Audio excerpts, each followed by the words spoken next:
کھاتا ہوں۔ اگر آپ سے پوچھا جائے جنت میں سب سے بڑی نعمت کون سی ہوگی، سب سے زیادہ خوشی جنتیوں کو کس بات سے ملے گی،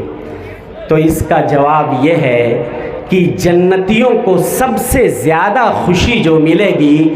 وہ ہے رب کے چہرے کا دیدار۔ دیدار الہی سے زیادہ کوئی بھی نعمت سے جنتی خوش نہیں ہوں گے۔ وہ اللہ جس کو دنیا کی آنکھ سے ہم نہیں دیکھ سکتے، اس لیے کہ دنیا کی آنکھوں میں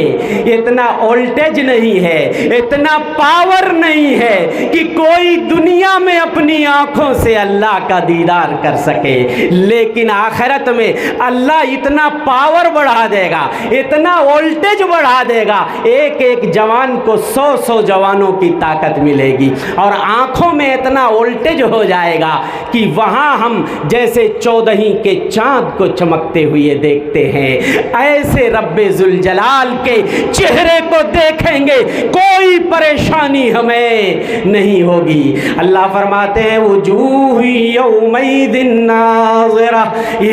ربہا ناظرہ، اس دن کچھ چہرے تر و تازہ ہوں گے، اپنے رب کے چہرے کو دیکھ رہے ہوں گے، رب کے چہرے کا دیدار کر رہے ہوں گے۔ بہت سارے لوگ مکاشفہ یا مراقبے میں، بہت سارے صوفی جو گمراہ کن عقیدے کے حاملین ہیں، کہتے ہیں کہ مکاشفے میں اللہ کو دیکھ لیتے ہیں، اللہ کا دیدار کر لیتے ہیں۔ نہیں کر سکتے میرے بھائی، اس لیے کہ موسیٰ علیہ السلام جب رب کی تجلی کو برداشت نہیں کر سکے تو دنیا میں کوئی کھلی آنکھوں سے اللہ کا دیدار کیسے کر سکتا ہے۔ موسیٰ نے کہا تھا اللہ تجھ سے ہم کلامی کا شرف حاصل ہوا ہے، مولا تیری ایک جھلک دیکھنا چاہتا ہوں۔ قال رب ارنی انظر الیک، موسیٰ نے کہا اللہ میں تجھے کھلی آنکھوں سے دیکھنا چاہتا ہوں۔ اللہ نے کہا لن ترانی، او موسیٰ دنیا کی آنکھ ہمیں نہیں دیکھ سکتی، ہرگز نہیں دیکھ سکتی، دنیا میں کوئی آنکھ اللہ کے چہرے کا دیدار نہیں کر سکتی۔ وَلَٰكِنِ انظُرْ إِلَى الْجَبَلِ فَإِنِ اسْتَقَرَّ مَكَانَهُ فَسَوْفَ تَرَانِي، او موسیٰ پہاڑ کو دیکھو، اگر وہ اپنی جگہ ثابت قدم رہ گیا تو تم مجھے دیکھ لو گے۔ فَلَمَّا تَجَلَّىٰ رَبُّهُ لِلْجَبَلِ جَعَلَهُ دَكًّا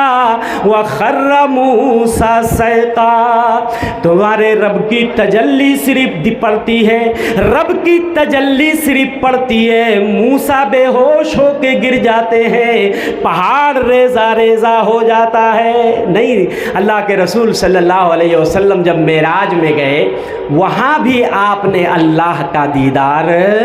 نہیں کیا۔ آپ کو ہم کلامی کا شرف ہوا، نمازیں لے کر آئے، بہت ساری چیزیں، لیکن دیدار نصیب نہیں ہوا۔ اللہ کے رسول صلی اللہ علیہ وسلم سے پوچھا گیا حل رأیت ربک، کیا آپ جب معراج میں گئے تھے تو اپنے رب کا دیدار کیا؟ تو اللہ کے رسول نے فرمایا نور انا اراہ، ارے وہ تو نور ہے، میں اسے کیسے دیکھ سکتا ہوں۔ اور ایک روایت میں فرمایا حجابہ النور، اس کے چہرے پہ ایک نور کی چادر تنی ہوئی ہے، لو کشفہ، اگر اللہ اس چادر کو ہٹا دے لأحرقت سبحات وجہہ من انتہى الیہ بصرہ من خلقہ، اگر اللہ اس چادر کو اپنے چہرے سے ہٹا دے تو جہاں تک اس کے چہرے کی تجلی جائے گی ہر چیز کو جلا کر خاکستر کر دے گی، راکھ کر دے گی میرے بھائیوں۔ لیکن آخرت میں ایسے اللہ کو ہم لوگ دیکھیں گے جنتی جیسے 14 کے چاند کو دیکھتے ہیں۔ حضرت جریر بن عبداللہ بجلی فرماتے ہیں کننا جلوسا عند رسول اللہ، اللہ کے رسول صلی اللہ علیہ وسلم کی خدمت میں ہم لوگ بیٹھے ہوئے تھے، آپ نے 14 کا چاند دیکھا